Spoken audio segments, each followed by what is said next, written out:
Hello, I'm Natalie Grover from the University of North Carolina School of Medicine. I will be presenting on CD19-directed CAR T cells for large B-cell lymphoma.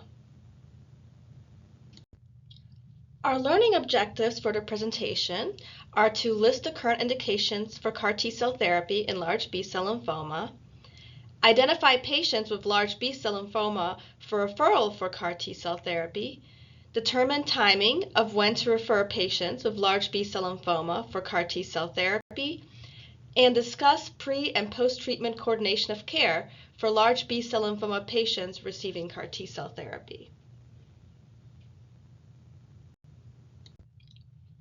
I'm going to start off with a case vignette. A 65-year-old female presents with new cervical lymphadenopathy 4 months after completing initial therapy with R-CHOP for large B-cell lymphoma. Her PET scan is consistent with relapse disease, which is confirmed by biopsy. How do you treat this patient? There are currently 3 CAR T-cell products which are FDA approved for the treatment of patients with relapsed refractory large B-cell lymphoma: Axi-cel, Liso-cel, and Tisa-cel. These products have some differences in their design and toxicity profile. Generally, the complete response rates for these products have ranged from 40 to 60%, and durable remissions are often seen in patients with complete remissions. The ZUMA-1 clinical trial for Axi-cel, which had the longest follow-up of the products, showed that at a median follow-up of over 5 years, 31% of patients had an ongoing response. The initial approval for CAR T-cell therapies was in 3rd line or later for large B-cell lymphoma. The next logical step was whether these therapies could be moved to earlier lines to benefit more patients and for potentially improved outcomes when patients are less heavily pretreated and hopefully less sick. Recently, randomized trials were performed for each of the approved CAR T-cell products investigating CAR T-cells in 2nd line compared to standard of care, which is salvage therapy with the intent to proceed to autologous stem cell transplant if there is a good response. These trials included patients with large B-cell lymphoma who were primary refractory or relapsed within 12 months of finishing initial therapy and who were candidates for auto transplant. CAR T-cells showed a benefit in 2 out of the 3 products. Axi-cel reported an improved progression-free survival over standard of care in 2021, leading to its FDA approval in 2nd line. There was also excitement in 2023 when an overall survival benefit of Axi-cel versus standard of care therapy was achieved, despite allowing for standard of care patients to cross over and receive transplant. At last reported time in 2023, the 4-year progression-free survival estimate was 42%. Liso-cel also showed a progression-free survival benefit of CAR T over standard of care therapy, leading to its FDA approval for 2nd line in 2022. There is shorter follow-up so far, but at 18 months, the progression-free survival was 58.2%. The Belinda trial did not show progression-free survival benefit of Tisa-cel over standard of care in 2nd line, but Tisa-cel is still available for 3rd line or later in relapsed large B-cell lymphoma. These results have changed our management of primary refractory or early relapsing large B-cell lymphoma patients, and we are now considering CAR T-cell therapy in 2nd line for these patients.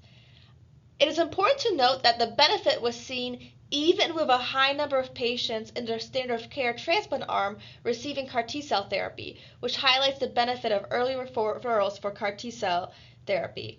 It's also important to note that low numbers of patients in a standard of care arm actually made it to transplant, with more patients in that arm actually getting CAR T-cell therapy. I am now going to share a second case vignette. An 82-year-old male with a history of high-grade B-cell lymphoma with MYC and BCL2 rearrangement was treated with R-mini-CHOP 18 months ago and now presents to clinic. He was initially in a complete response post-chemotherapy, but presented with new axillary and inguinal lymphadenopathy with biopsy concerning for relapse disease. He tolerated chemotherapy pretty well. He lives with his wife and can generally do his daily activities on his own, although he has had more fatigue with recent diagnosis, and his daughter has been coming in daily to check on him and help. He generally walks at home but uses a wheelchair to get to clinic due to the longer distance to travel. How would you treat this patient? So this patient would not have been a candidate in the second-line CAR T-cell trials due to his disease relapsing later than 12 months and also the fact that he is not a transplant candidate. The pilot study was a phase 2 single-arm clinical trial investigating liso-cel as second-line therapy for patients with large B-cell lymphoma who are not candidates for transplant. For this trial, patients could have relapsed at any time after initial therapy.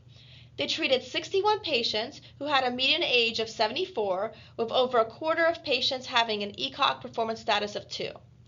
They showed responses that were comparable with what has been seen in other CAR T-cell trials, with a complete response rate of 54% with a median duration of response of 21.7 months.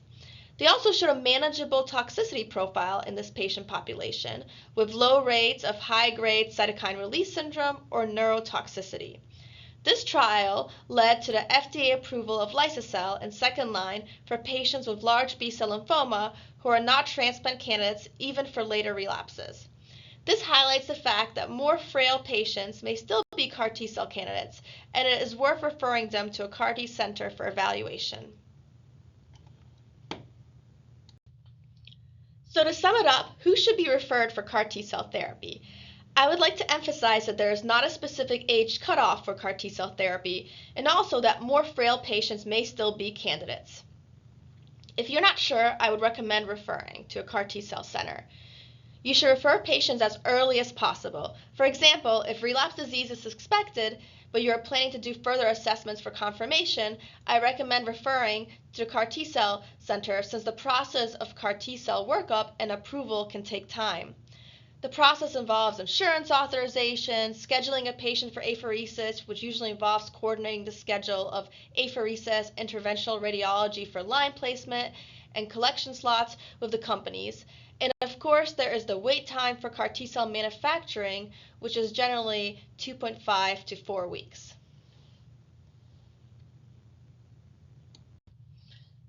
The coordination of care for patients planned for CAR T-cell therapy has a lot of moving parts. Some practices may vary by CAR T-cell treatment center, so instead of providing specific recommendations here, I decided to include some key questions to ask the CAR T treatment team to help partner in the care of these patients. One thing to check in about is what workup is needed prior to collection and treatment. Is a biopsy recommended, or would they like an echo, for example? Where will this workup be done, at your center or the treating center? Sometimes scheduling some of these procedures can take time, so working together and collaborating can help with that. Another question to ask is around timing of collection and apheresis for CAR T-cell manufacturing and planning around washout periods for therapies prior to collection. Another thing to work out is whether a patient will need bridging therapy after collection and while CAR T-cells are being manufactured while waiting for treatment. If that's the case, it's important to discuss what type of bridging therapy is recommended, is it chemotherapy, radiation, and where will this be done? It is also helpful to clarify when lymphodepletion and CAR T-cell therapy are scheduled and also what washout period is recommended between treatment and start of lymphodepletion. Finally, many times a pretreatment disease assessment is desired, and in that case, it's helpful to discuss the timing of scans and know whether this will be done locally or at the CAR T treatment center.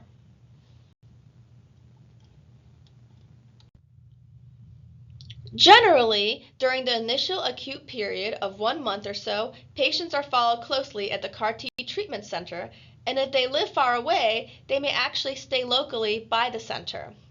The post-CAR T-cell management collaboration varies by center, and often patients are co-managed post-treatment.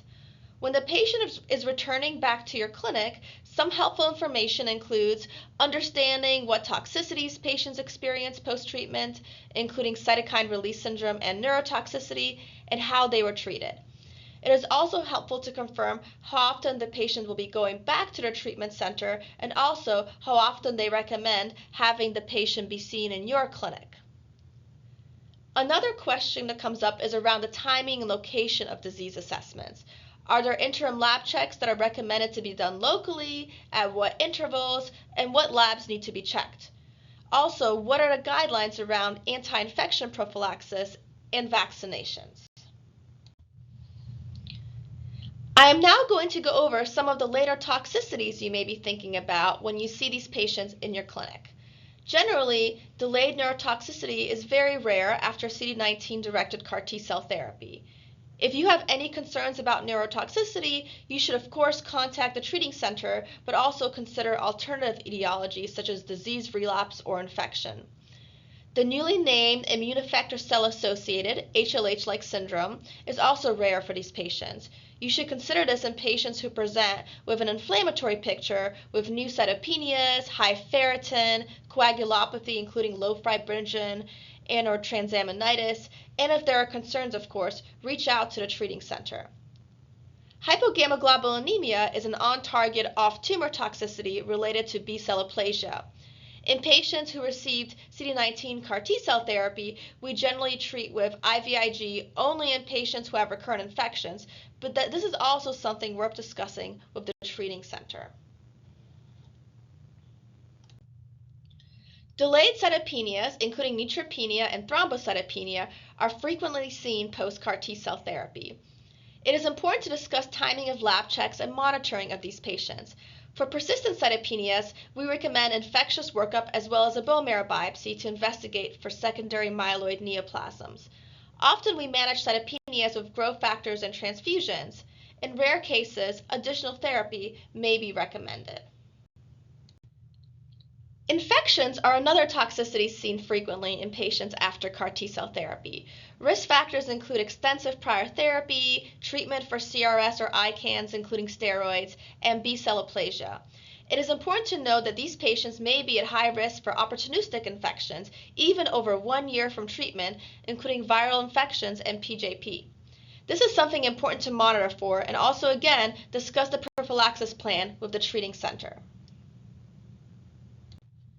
In conclusion, CAR T-cells are FDA approved for patients with relapsed refractory large B-cell lymphoma, in second line for patients who are primary refractory or relapsed early, or those who are not transplant candidates, and third line for all others.